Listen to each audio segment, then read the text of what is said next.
पंजाब के मुअत्तल अरकान से इजहार यकजहती हुकूमत पर दबाव।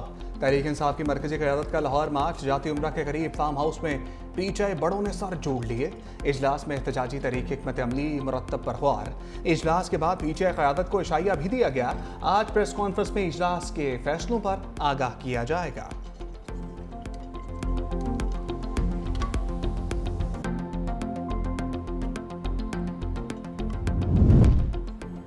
मंजिल हासिल करेंगे या सियासत छोड़ देंगे? 90 दिन का अल्टीमेटम देता हूँ, हम नहीं या तुम नहीं। वज़ीर आला खैबर पख्तूनख्वा अली अमीन गंडापुर ने इजलास से खिताब करते हुए कहा, हमारी बर्दाश्त का इम्तिहान मत लो, अपने हक के लिए लड़ेंगे। बानी पीटीआई ने कहा, साजिश साबित करो, जो सजा दोगे कबूल होगी। हमारी बर्दाश्त का इम्तिहान मत लो, अपने हक के लिए लड़ कर दिखाएंगे। बानी पीटीआई ने कहा था कि मुज़ाकरात के लिए तैयार हूँ, हमने तो जबर बर्दाश्त किया, लेकिन आपसे बर्दाश्त नहीं होगा। पाकिस्तान तहरीक इंसाफ KPK में कोई तब्दीली नहीं आएगी। अली अमीन साहब, गंडापुर साहब को, खान साहब का पूरा एतमाद हासिल है। जब तक उसका एतमाद हासिल है, इंशाअल्लाह ताला वो वज़ीर आला रहेंगे और बेहतरीन वज़ीर आला बेहतरीन काम कर रहे हैं। इमरान खान साहब के बच्चों को क्यों बुलाया जा रहा है? क्या पाकिस्तान तहरीक इंसाफ के पास लीडरशिप का फुकदान है? नहीं, लीडरशिप का फुकदान नहीं, लेकिन वो बच्चे हैं और बड़े हमदर्द है। उसके बच्चे, उनका राइट, वो आगे जैसा चाहे, ये भी उनका हक है। अली अमीन गंडापुर तहरीक इंसाफ के वज़ीर आला हैं और रहेंगे। KPK में तहरीक इंसाफ के अंदर से तब्दीली के मौलाना के बयान से मुत्तफिक नहीं। पीटीआई चेयरमैन बैरिस्टर गौहर की मीडिया से गुफ्तगू। कहा, बानी पीटीआई की कॉल पर 5 अगस्त को तहरीक उरूज पर पहुंचेगी। तहरीक में बानी पीटीआई के दोनों बेटे भी शिरकत करेंगे। इतनी बड़ी पार्टी के लीडर को कब तक जेल में रखेंगे?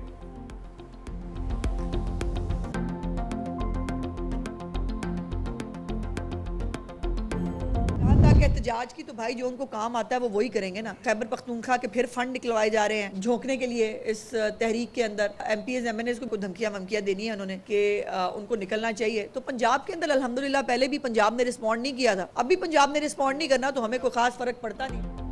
पीटीआई को सिर्फ एहतजाज करना आता है, वही करेंगे। खैबर पख्तूनख्वा हुकूमत के फंड्स तहरीक में झोंकने की तैयारियां की जा रही हैं। वज़ीर इत्तलात पंजाब अज़मा बुखारी ने कहा, पहले भी पंजाब के लोगों ने एहतजाजी तहरीक पर रद्द-ए-अमल नहीं दिया था, अब भी कुछ नहीं होगा। सेहत कार्ड बंद करने पर प्रोपेगेंडा किया गया, ये नवाज शरीफ का मंसूबा है जो जारी है। बलूचिस्तान को पाकिस्तान से कोई अलहदा नहीं कर सकता। दहशतगर्दी को कुचलने के लिए रियासत को अब सख्त एक्शन लेना होगा।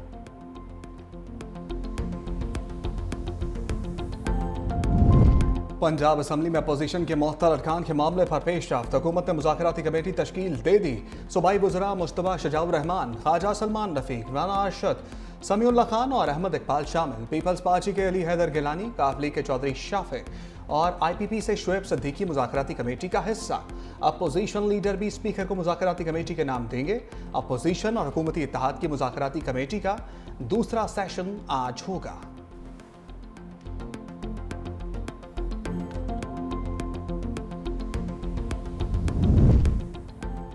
चीफ जस्टिस याहिया आफरीदी की ज़ेरे सदारत सुप्रीम जुडिशल काउंसिल का इजलास।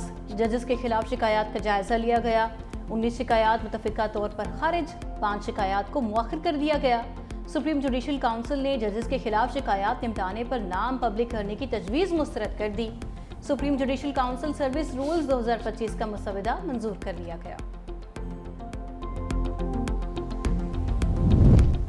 साबिक मुशीर एहतसाब शहजाद अकबर को 190 मिलियन पाउंड केस का मरकजी किरदार करार दे दिया गया। नई तहकीकात के मुताबिक शहजाद अकबर ने गैर कानूनी स्कीम का मास्टरमाइंड बनकर पाकिस्तान को माली नुकसान पहुंचाया। शहजाद अकबर ने 6 नवंबर 2019 को काबीना इजलास से पहले राजदारी के माहदे पर दस्तखत किए। माहदे में शरीक मुल्जिम ज़ियाउल मुस्तफ़ा नसीम ने भी दस्तखत किए और सुप्रीम कोर्ट के अकाउंट को रियासत पाकिस्तान का अकाउंट जाहिर किया। शहजाद अकबर ने बदनीयती का मुजाहरा करते हुए FPR, FIA और स्टेट बैंक के नुमाइंदों को रकम की वापसी के मामले में शामिल नहीं किया। शहजाद अकबर, साबिक वज़ीर आज़म और आज़म खान ने 2 मार्च 2019 को NCA से तस्फिया और रकम की मुंतकली मिलकर मनसूबा बनाया।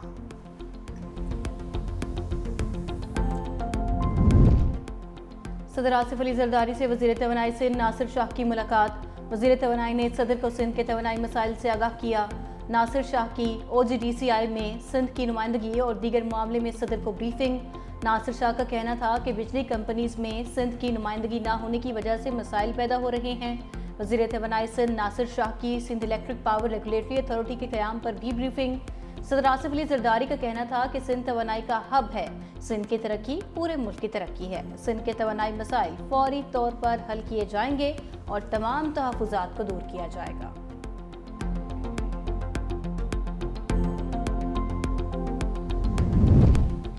पाकिस्तान और बहरीन का दहशतगर्दी के खिलाफ ताउन बढ़ाने पर इत्तफाक। वज़ीर दाखिला मोहसिन नकवी एक रोज़ा दौरे पर बहरीन के दारुल-हुकूमत मन्नामा पहुँच गए। वज़ीर दाखिला जनरल शेख राशिद बिन अब्दुल अल खलीफा ने मोहसिन नकवी का इस्तकबाल किया। मन्नामा फोर्ट आमद पर मोहसिन नकवी को गार्ड ऑफ ऑनर पेश किया गया। वज़ीर दाखिला मोहसिन नकवी की बहरीनी हम मनसब से मुलाकात। दहशतगर्दी, इंसानी स्मगलिंग और मनशियात के खात्मे के लिए दो तरफा इश्तराक कार पर बातचीत। सिक्योरिटी ताउन मजीद बढ़ाने की ज़रूरत पर जोर। मोहसिन नकवी ने बहरीनी हम मनसब को दौरे पाकिस्तान की दावत दी।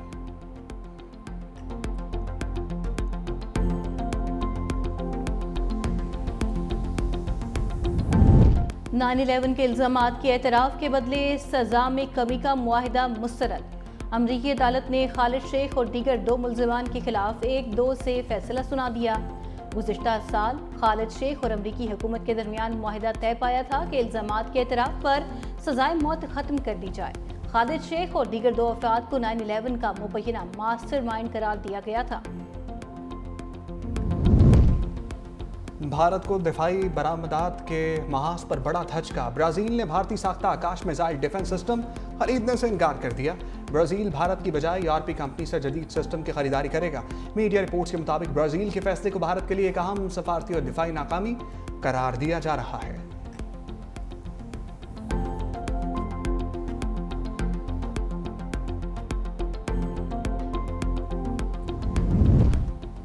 अमरीका के फौजी अड्डों पर दोबारा भी हमला कर सकते हैं। ईरानी सुप्रीम लीडर आयतुल्ला खामेनेई का अमरीका को इंतबाह। कहा, कतर में अमरीकी बेस को निशाना बनाना बड़ी कार्रवाई थी। दूसरी जानिब ईरानी वज़ीर ख़ारजा अब्बास इराक़ची का कहना है, ईरान किसी ऐसे मुआहिदे को कबूल नहीं करेगा जिसमें उसे पुरअमन मकासद के लिए यूरेनियम अफज़ूदा करने का हक ना दिया जाए। तेहरान में गैर मुल्की सफ़ीरों से खिताब करते हुए कहा, हमने अफजूदगी के लिए कुर्बानियाँ दी हैं, इससे पीछे नहीं हट सकते।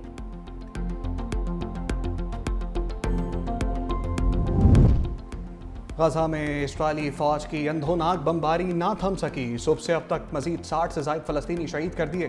खान यूनस, दीर अल बला, बैतुल्लाहिया समेत गजा के मुख्तलिफ इलाकों पर बमबारी। इंसानी इमदाद के मराकज़ पर भी वहशियाना हमला। रोची के एक लुकमे की तलाश में 27 अफराद लुकमा अजल बन गए। दूसरी जानिब मकबूजा मगरबी किनारे में इस्राएली आबादकार आपे से बाहर हो गए। इंतहापसंद सहयोनियों ने 20 साला फ़लस्तीनी नज़्याद अमरीकी शहरी सैफुल्ला मसलत को बेरहमी से तशद्दुद करके कत्ल कर दिया, जबकि एक और फ़लस्तीनी नौजवान हुसैन अश-शलाबी आबादकारों की फायरिंग का निशाना बने। उन्होंने वाक़े को नाकाबिल तसव्वुर जुल्म करार देते हुए अमरीकी महकमा ख़ारजा से फौरी और गैर जानिबदार तहकीकात का मुतालबा कर दिया।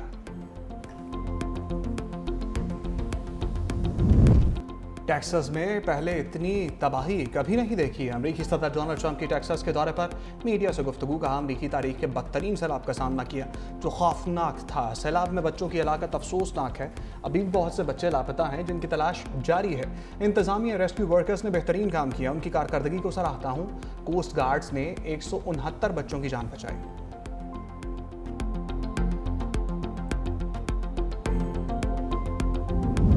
अमरीकी सदर डोनाल्ड ट्रंप ने एक और तजारती पत्ता खेल दिया।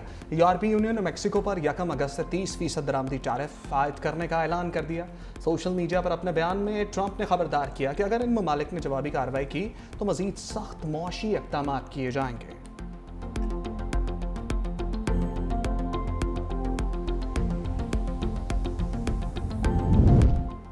रूस के ड्रोन हमलों से यूक्रेन एक बार फिर लर्ज उठा। मगरबी इलाकों पर ड्रोन्स और मिसाइल की बारिश से कम 4 अफराद हलाक, 14 जख्मी हो गए। यूक्रेनी फ़ज़ाइया के मुताबिक रूस ने 597 ड्रोन्स और 26 क्रूज मिसाइल फायर किए। यूक्रेनी सदर ज़ेलेंस्की का कहना है कि मगरबी ममालिक के इत्तेहादियों को सिर्फ इशारों की बजाय मुअस्सर इक़दाम करना होंगे। रूस को मज़ीद पाबंदियों के ज़रिए ही रोका जा सकता है।